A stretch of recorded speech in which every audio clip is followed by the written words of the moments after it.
Alright, so we're going to talk through the first free response problem. You should have just seen the grades there get posted on AP Classroom. And I want to talk about the common errors and how to do each of these steps. So the first one here, we've got a graph with parts of the functions. We've got a table of some of the derivatives here. And it asks you to write the third degree polynomial for f.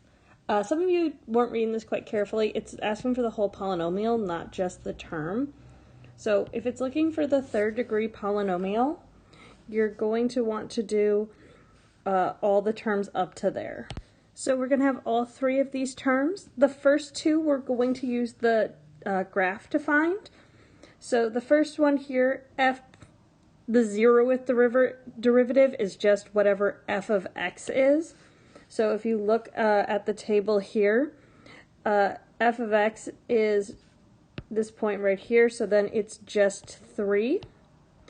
And then the derivative then is the slope of this tangent line, which is down 2 over 1, so then that's negative 2.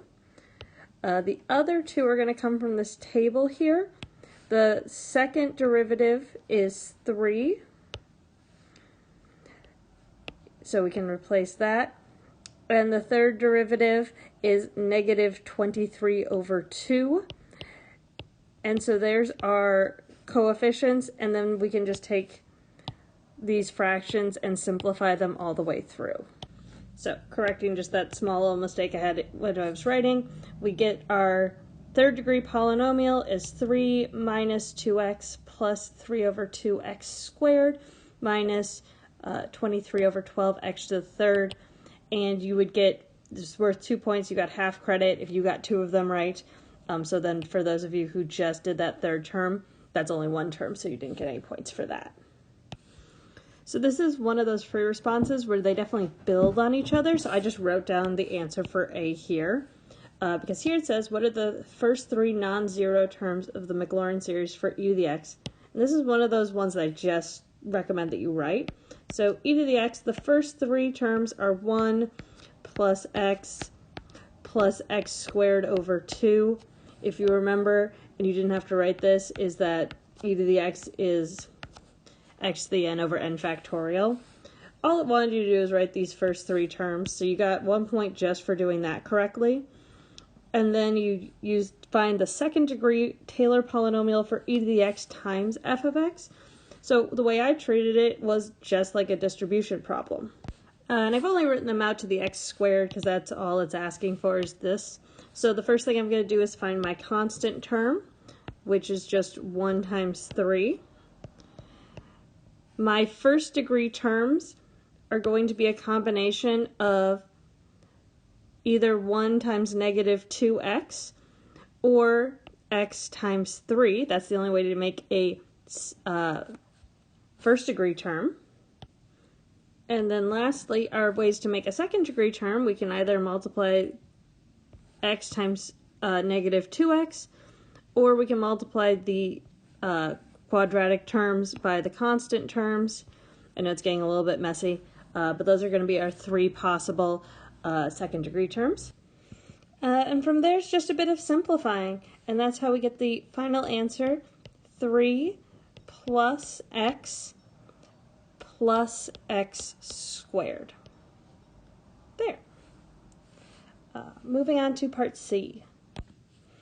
So here in H, it's saying that H is the integral of f, and use the Taylor polynomial found in A to make an approximation for h of 1. So the first thing I'm going to do is write my Taylor polynomial in and plug in 1 for, x. So you can see here, x equals 1, and I've just plugged in the polynomial from A. And this is a no calculator question, which some of you clearly were not reading. So make sure that you're doing this derivative by hand and then plugging things in. So that's what we're going to do right now. So just take the integral of your term separately, and then the nice thing is plugging in 1 and 0 to a polynomial works out pretty well. So we don't even need to worry about the zeros. We just end up with 3 minus 1 plus 1/2 minus 23 over 48, which simplifies to 97 over 48. There. So D was definitely the one that had the most challenge, so I'm going to walk through this one pretty slowly. So it is known that the Maclaurin series for H, so if we remember, H is same as been defined in part C, as the integral of f of x. I know that these variables are a little confusing, but that's exactly what it means. It just means it's the integral of f. It's also known that for the individual terms, they're alternating in sign. So that's like if we look back here, we've got positive, negative, and so on. So we have an alternating series. And they're decreasing. So we can see 3, 1, 1/2, 23 over 48. So using the alternating series test, we should be able to show that the error bound is at most 0.45. So first thing that we want to do is remember with the alternating series, the error bound would be no more than the next term.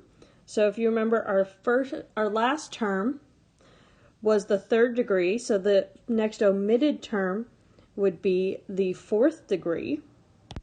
So we're going to go all the way back to the setup, and you'll notice here, it's like, oh, we haven't used this number yet. They're not going to give you numbers that you're not going to use. So nice thing here is that the first omitted term is going to be that fourth one, so 54 over 4 factorial x to the fourth. And then if we want to find the h value of that at 1, we're going to do just like what we had before, and that gives us, I think it simplifies, well, they tell me it simplifies to 9/20 x to the 5th, like so. And if we're plugging in from 0 to 1, this is then 9 over 20, which is the same as 0.45. You want to make sure that you're writing something about the error here, because remember, this is the first omitted term, so the error has to be less than or equal to this amount by the alternating series test, because this is our first omitted term. And we're taking the integral of it because h is the integral. So you normally wouldn't necessarily do that, but that's why we're doing that here. And at 1, because that's what we've been comparing to up till now, and 9/20 is the same as 0.45. Hopefully this helped a little bit with some of these explanations. I'll be available on Google Classroom, by email, and on Zoom from 12 to 12:45. So please ask me your questions, and I will do my best that I can to answer.